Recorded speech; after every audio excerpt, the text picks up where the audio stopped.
আমাদেরকে আপনারা জানেন কিভাবে আমাদেরকে ফাঁসানো হয়েছে, যার বিচার আমরা এতদিন পাইনি।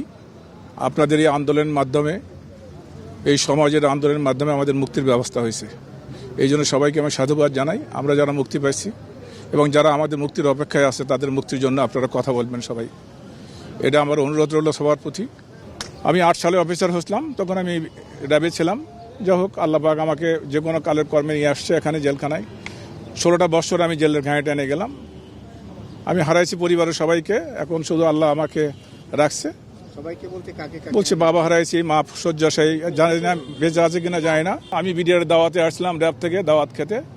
আমার সন্তান তখন খালেদা জিয়া মেডিকেল কলেজে পড়তো।